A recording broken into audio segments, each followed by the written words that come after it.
ML Sports Take brought to you by Welch & Company Jewelers and Jam & Beats. Please like this video and subscribe to my channel. Everybody eats in Western New York. Well, they ate last night. Shakir, Cook, Kincaid, Johnson, Coleman, Samuel, Hollins, and Josh Allen. And yeah, there was a catch by Dawson Knox and Ray Davis and Valdes-Scantling. I still don't know what Dawson Knox is to this team, by the way. But I mean, they're paying him a lot of money to be a great blocker, I guess.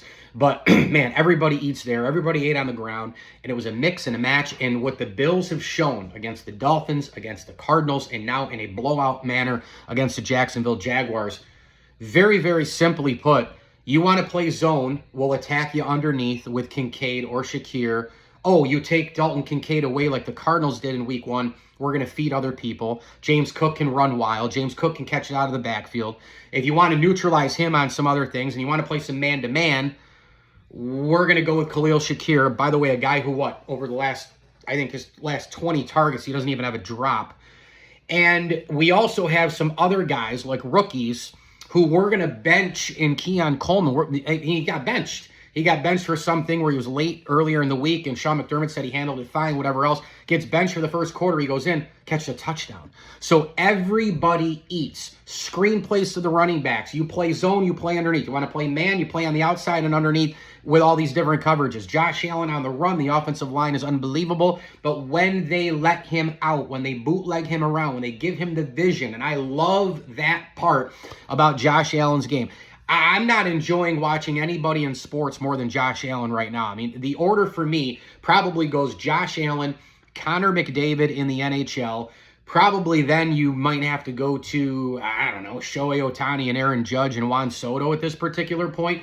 This dude is an absolute animal. And I love that you're seeing more of the delay play action with the Cook and Johnson, Ray Davis type, rolling Josh Allen in kind of an easy flowing way and then throwing it on the run to everybody. You can get some superhero Josh Allen, but it's also with the other stuff where everybody eats, you run it, you throw it to a million guys. The Bills can hurt you a lot of ways offensively right now, and it was proved 3 straight games. Now they head into this little mini gauntlet where they got to go at Baltimore, at Houston, and at the Jets in the next 3. But this offense can attack you.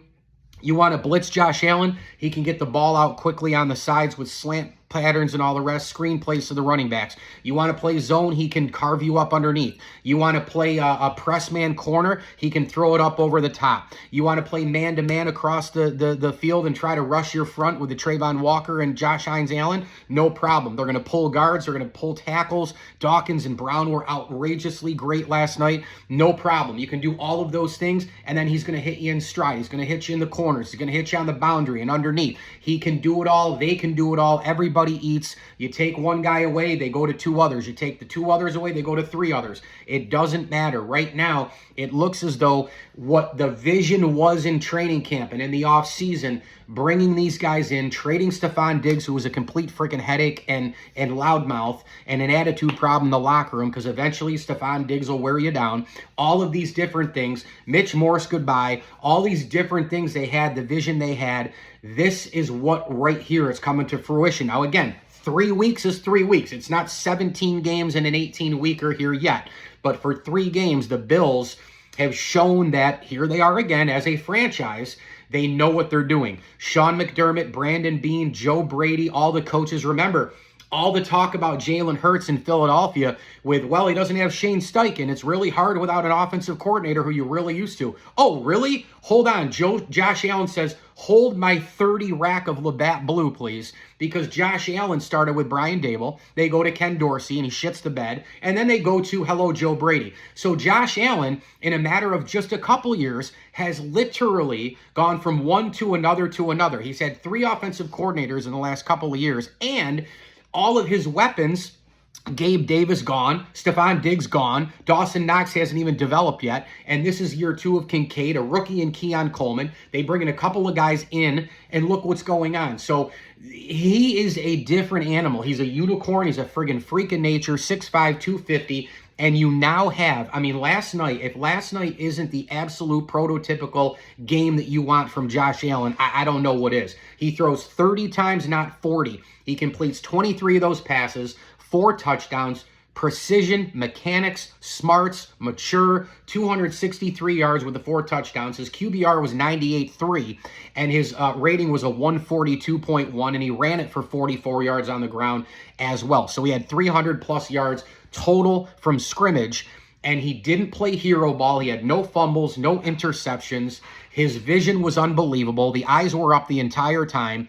And when you got a little bit, just for a second, so, oh, you don't need the hero guy, and then he would do the quarterback draw thing and catch the defense completely off guard at the right moment. Then they'd go back into the offense where they'd blend the run and the pass. It literally is a beautiful thing to watch when Josh Allen is firing on all cylinders. Now, yeah, he'll run 20, 25 yards and hurdle over somebody, but last night didn't need to do that. But he played kind of the mini superhero role. He kind of played a little bit more Robin than Batman last night in terms of what he was doing. But it was a clinic last night by the Buffalo Bills, and what they had as a vision, the plan so far for 3 weeks, offensively where everybody eats, defensively where there's no more Poyer and Hyde. They had to get younger and cheaper and develop more players.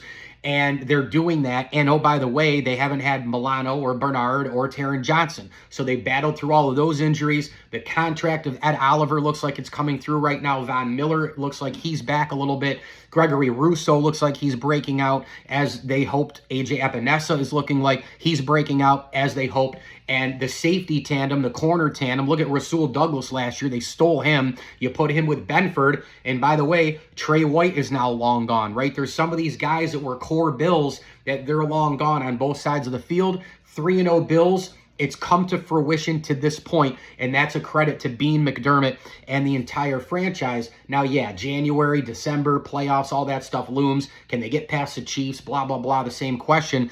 Again, you land in the middle a little bit, right? Because on the one side, they play the Chiefs the best, and it's frustrating that they can't get by him in the narrative and McDermott in 13 seconds and all those different things that have happened the last few years. On the other side, it's, well, the Bills are a top 5 team in the NFL, and nobody seems to get past the Kansas City Chiefs. So where do you land? What way? However you slice and dice it, if you're talking about just right now, this second, last night, and 3 games in a row, the Bills have been terrific. Mike Lindsley here for an ML Sports Take. It's all brought to you by our great friends at Stanley Law Offices, Rosie's Corner, Brewerton Ace Hardware, and Ken's Auto Detailing. Go get your car, truck, van, and more detailed, along with the chrome coating for the upcoming winter season. As I always tell you, enjoy the games.